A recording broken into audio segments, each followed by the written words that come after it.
दोस्तों जेकेएसएसबी पटवारी का जो हमारा स्किल टेस्ट है, इसमें अभी करीब 10 दिन का समय बचा है, 12 दिन का समय बचा है, बट मैं मान के चल रहा हूँ कि आपके पास सिर्फ 10 दिन है।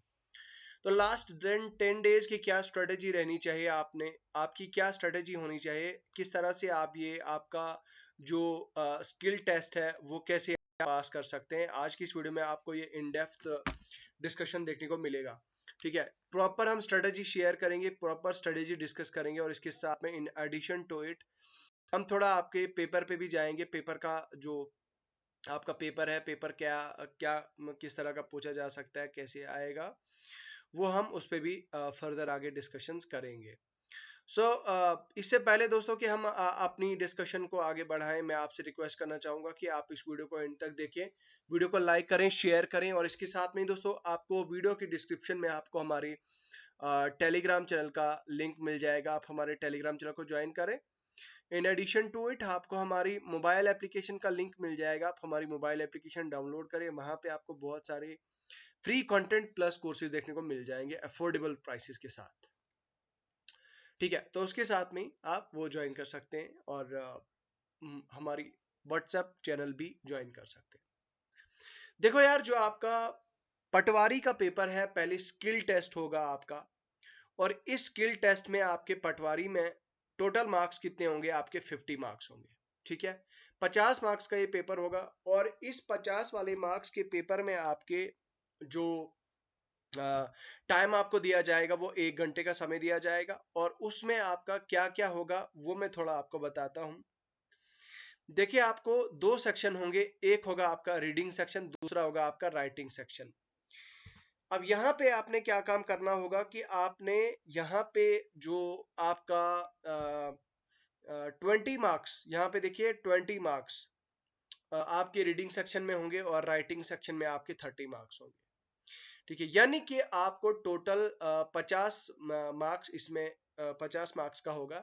लेकिन समझने की बात हमें यहाँ पे अगर आप देखें, तो यहाँ पे बताया जा रहा है कि 33% ऑफ 20 मार्क्स।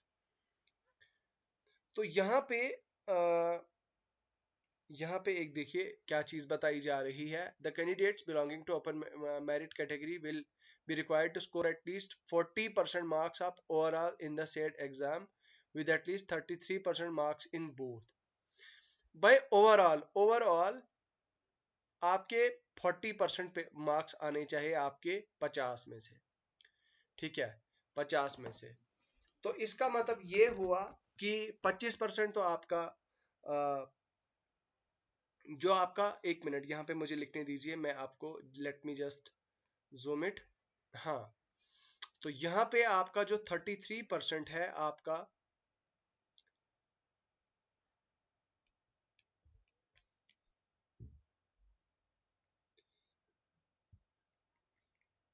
ये आ गया 6.6, इसमें आ गया 6.6 आपका,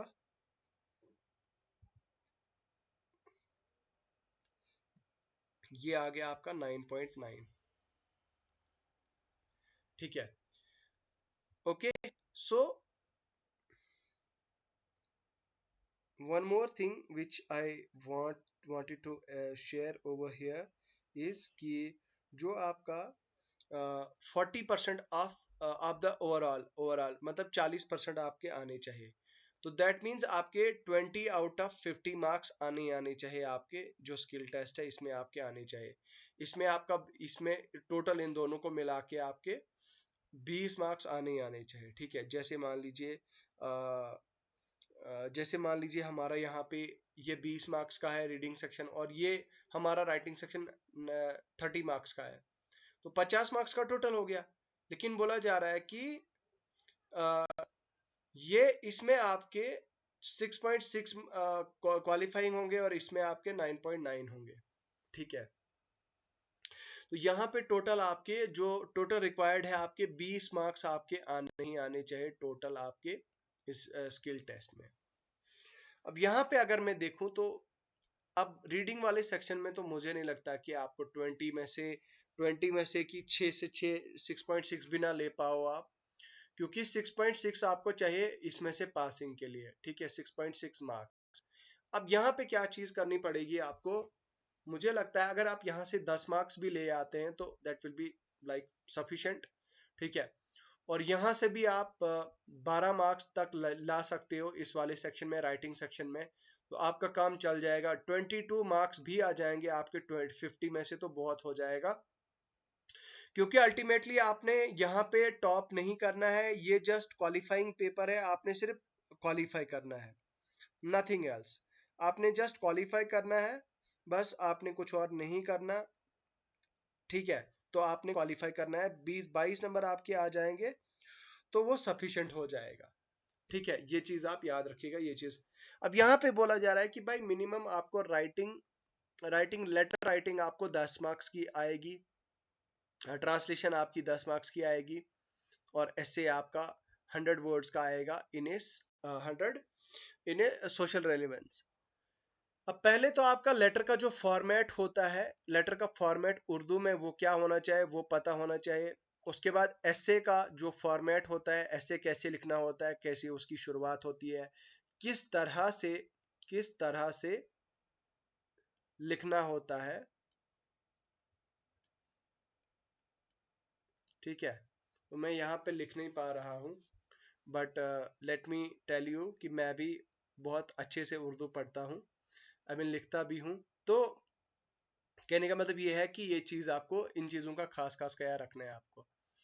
अब आपने प्रैक्टिस करनी है इसके लिए। अब आपने क्या काम करना है, कोई भी उर्दू ग्रामर ले लीजिए, बेसिक वाला उर्दू ग्रामर, ठीक है। क्लास 10th का जेके बोर्ड के लिए जो चले, क्लास 10th का कोई भी उर्दू ग्रामर ले लीजिए। ये राइटिंग सेक्शन वाला पूरा मतलब 100% उसी में से हो जाएगा आपको, क्योंकि ये फिर बाद में आपको नायब तहसीलदार वाले में भी काम आएगा। और जो नेक्स्ट मास रिक्रूटमेंट होने जा रही है, ऑलमोस्ट 1500 वैकेंसीज हमारी पटवारी की आने वाली हैं, तो उसमें भी आपके काम आ जाएगा। उसके अलावा जो रीडिंग सेक्शन है, रीडिंग सेक्शन के लिए तो भाई थोड़ी प्रैक्टिस करनी है आपको। उर्दू न्यूज़पेपर वगैरह पढ़ें, उड़ान पढ़ें आप, ठीक है, उड़ान पढ़ें आप। और उसके अलावा जो हमारा कश्मीर उज़्मा है, ठीक है, ठीक है, तो कश्मीर उज़्मा भी पढ़ लें आप। इनमें से कोई भी आप न्यूज़पेपर देख लें, वो न्यूज़पेपर आप पढ़ लें। अब मैं आपके दो जो मेन सिलेबस है आपका, सिलेबस की तरफ जाता हूँ। सिलेबस की अगर बात की जाए दोस्तों, ये लेवल 4 की पोस्ट है, ठीक है, लेवल 4 की पोस्ट है। और एज सच लेवल 4 में आपका जो पेपर का लेवल होगा वो इतना टफ नहीं होगा, ये मेरी एडवांस प्रिडिक्शन है। और 100% मैं आपको इस चीज की गारंटी देता हूं कि जो, अब अगर आपका क्वालिफाइंग हो गया, क्वालिफाई, और अब जो रिटर्न है आपका, रिटर्न के लिए कैसे आपने, मतलब जो आपका रिटर्न का पेपर होगा वो टफ कैटेगरी का नहीं होगा, बहुत ज्यादा इजी होगा, बहुत ज्यादा मतलब इजी टू मॉडरेट होगा, ठीक है। जैसे आज हमने देखा, आज यानी 17 मार्च को जब मैं वीडियो को रिकॉर्ड कर रहा हूँ, हमारा फाइनेंस इंस्पेक्टर का पेपर हुआ, और आपने खुद देखा वो पोस्ट बड़े लेवल की थी और पेपर क्या बेसिक आया था। तो इन चीजों को आपने अच्छी तरीके से पढ़ के जाना है। जो जेकेएसएसबी के इसमें पूछी जा रही है बहुत ज्यादा इंपॉर्टेंट है, ठीक है। यहाँ पे आप देखिए, ये तो आप जानते हैं कि भाई ये जेकेएसएसबी के हर एक एग्जाम में ये सारे कंपोनेंट्स हैं, तो I think you should go through these, ठीक है। बाकी यार हमारे जेएंडके का जीके है, इसमें से भी ज्यादा एज सच कोई ज्यादा टफ नहीं पूछा जा रहा है, ठीक है। एमसीक्यू प्रैक्टिस कीजिए, बाकी थ्योरी जो है वो आप लोगों ने पढ़ी ली होगी, ठीक है। इंग्लिश का भी आप देख लीजिए, मॉडल्स में से क्वेश्चन आ रहे हैं, टेंसेज में से क्वेश्चन आ रहे हैं। टेंसेस में से तो एक दो क्वेश्चंस आते ही आते हैं। रीअरेंजिंग ऑफ जंबल्ड सेंटेंसेस, इसमें से भी एक क्वेश्चन आता ही आता है। नरेशन में से भी एक क्वेश्चन आता ही आता है। मॉडल में से भी एक क्वेश्चन, आर्टिकल में से भी, इनमें से भी एक एक क्वेश्चन आते ही आते हैं, एक एक करके, ठीक है। सिनोनिम एंटोनिम क्लॉजेज, ठीक है, ये सारे इनमें से जो है वो आपके क्वेश्चंस आते ही आते हैं। अब coming to the last two topics, एक है आपका कंप्यूटर्स का और दूसरा है आपका रीजनिंग का। अब रीजनिंग का देखो यार, रीजनिंग में आपका ये सारे टॉपिक्स यहाँ पे मेंशन करके रखे हैं, तो ये इस तरह के आपकी रीजनिंग में पूछे जाएंगे। बाकी जो आपका कंप्यूटर है, कंप्यूटर का भी जेकेएसएसबी का जो एज इट इज, जेकेएसएसबी का एज इट इज सिलेबस है, ठीक है, वो सारा का सारा डिटो कॉपी है यहाँ पे। तो ये भी इतना ऐसा मुझे नहीं लगता कि इसमें जाके जेके से भी ज्यादा कुछ टफ पूछेगी। तो दिस इज लाइक ये भी जो है वो हो जाएगा आपका। बाकी यार अगर आपको किसी टॉपिक के रिलेटेड कोई डाउट है, कुछ क्वेश्चन है, तो वो आप हमारे साथ डिस्कस कर सकते हैं। आप हमारे साथ पूछ सकते हैं। बाकी ठीक है, मुझे लगता है फिलहाल इतना ही है। अगर आपका कोई क्वेश्चन है तो आप हमें पूछ लें। बहुत बहुत शुक्रिया।